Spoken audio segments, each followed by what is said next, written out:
Oui, il a la possibilité. Oui, il peut dissoudre. Le président Abdoulaye Wade élu a dissous des institutions, en a remis d'autres. Le président Macky Sall élu a dissous des institutions, en a remis d'autres. On pourrait les comprendre parce qu'ils partagent ce fameux système. Pour quelqu'un qui nous a vendu la rupture, je m'attendrais à mieux et plus. Il a fait pire. Il a dissous des institutions qui ont été votées au référendum. Et le problème que nous devons tous nous poser, c'est la durabilité de nos institutions, qui sont au gré, aux humeurs de nos présidents. Si nous voulons aller de l'avant, nous devrons réfléchir pour mettre sur pied des structures qui vont durer et qui vont dépasser nos présidents. Et pour ça, il nous faut entamer un dialogue sincère, véritable et élargi autour de tous les Sénégalais. Ce n'est pas une question de pan, ce n'est pas une question de parti, il s'agit du Sénégal. Malheureusement, ils vont rater le cloche encore une fois. Mais la vérité, c'est qu'ils n'ont jamais voulu que ce projet passe. Hélas, l'homme choisi ne reflète pas ce qu'ils veulent faire. Ils sont en train de bluffer pour perturber l'agenda de l'Assemblée. Ils sont en train de bluffer. Ils n'ont ni les moyens politiques. Ils savent nettement que pour que cette loi passe, il leur faut une majorité. Ils ne l'ont pas. Mais ils sont en train de bluffer parce que les Sénégalais demandent la lumière sur l'ONAS. Les Sénégalais demandent la lumière sur Azer.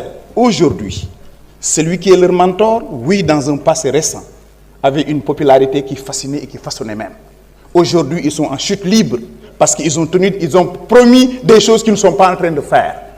Les xew ba am mooy dañuy naxe li am ba am mooy dañu bëgg a jaxase ñii ak askan wi parce que dañoo diggee lu ñu mënul dañoo diggee lu ñu dul def. Monsieur le ministre jamono jii ma lay wax ñetti charter agsi nañ yëpp ci ay doomu Sénégal di leen delloosi. J'aurais même appris que sunu état dafa signé pour que ñu delloosi sunu ay doom dégg naa suba le 3 am na yeneen charter yu yebaat doomi Sénégal di leen andiwaat xale yi voté wuñu woon loolu. marchand ambulant yi Jakarta maan yi li ñu bëgg ñun di ñu xam fu ñu jëmee monsieur le ministre soo fi jëlee ACT lan nga fiy teg les enjeux du moment l'urgence du moment c'est la question des décisionnaires dans l'enseignement. Les urgences du moment c'est le problème des travers des collectivités territoriales. Les urgences du moment mooy agression yi ñu gis ci dëkk bi bés bu nekk jam nañ nit dee na rey nañ ko c'est sur ça qu'on doit et lancer le dialogue c'est pas de la faiblesse c'est de la grandeur mais c'est trop demander à quelqu'un qui n'a pas d'élégance d'être correct à l'endroit de ses semblables. Malheureusement on ne gouverne que par la manière par laquelle on est venu au pouvoir forcer saaga xaste. Vous avez changé de camp chers collègues. Ayez de la grandeur et ne soyez pas blasés. Vous êtes aujourd'hui ceux qui dirigent ce pays. Donnez le Sénégal sa place qu'il a toujours occupée. Partout dans le monde, quand on passe, le Sénégal est respecté. Parce que dans la diplomatie, de tout le temps, en tout lieu, depuis que Senghor est là, Abdou Diouf, Abdoulaye Wade, Macky Sall, la diplomatie n'est pas l'affaire d'un premier ministre. Si puissant soit-il. C'est l'affaire du président de la République. Ce qui se passe dans ce pays, c'est un ombrigo. C'est un hiatus institutionnel. Nous avons un duo, alors qu'on a toujours élu un président. S'ils veulent changer, qu'il ait le courage, c'est ça le courage. Que Bassirou Diomaye Faye démissionne et laisse Ousmane Sonko devenir président. Tout le problème que nous avons aujourd'hui, c'est parce que Ousmane Sonko a peur de se mettre là où vous êtes aujourd'hui. Vous y êtes parce que vous n'avez rien à vous reprocher. Lui-ci, il est aussi léger, aussi affabilateur. Il a tellement accusé des gens ici dans ce Sénégal-là que s'il passerait aujourd'hui, on montrait la face du monde qu'il n'est pas capable d'être un premier ministre. C'est le champion de l'affabilateur. C'est le champion du reniement. C'est le champion des insultes. Alors que le pays a besoin de vision et d'orientation. On ne vous demande pas plus. Proposez-nous mieux que le Conseil économique et social, environnemental et ACT. Oui, nous le voterons.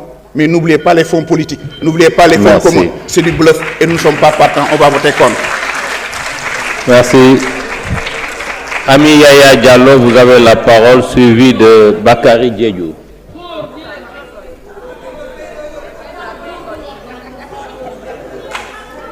Merci, Monsieur le Président. Monsieur le Président, nuyu naa la di nuyu nos chers ministres ak seen collaborateurs di nuyu samay collègues ku nekk ci turam ak santam di profiter aussi ci occasion bi di nuyu waa Bakel.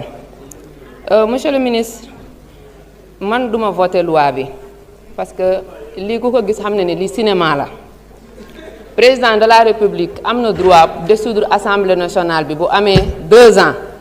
kon na ko def rek mu bañ a booleeg sénégalais yi heureusement sax que ils ont compris que lii jaxase rek la da ngeen a bëgg sénégalais yi wax ne bëgguñu yaxanal mais bu dee yaxanal pour yaxanal rek wax dëgg yàlla 15 milliards bi ngeen di wax nii buñ ko defee ci 5 ans yi ça fait 75 milliards soo leen xoolee budget bu primature ak bu présidence loolu boo leen ko xoolee ak fonds commun yi ça fait plus de 115 milliards loolu boo leen ko ci boolee boo leen ñëwee fii ngeen ne ñu nañu voté dañuy nangu voté parce que loolu yaxanal la beneen bi mooy pesum kanam borom a koy fajal boppam ñun de suñu voté lii xanaa ñu respecté wuñu sénégalais yi nga xamante ne ñoo voté Bassirou Diomaye Faye mu nekk président de la république ñu nangul ko boobu même ñooñu voté tey ñu ñëw fii ñu nekk ay député donc buñ ko voté koo xamante ne nee na yëgu la faalewu la ah lu tax ñu indi fi projet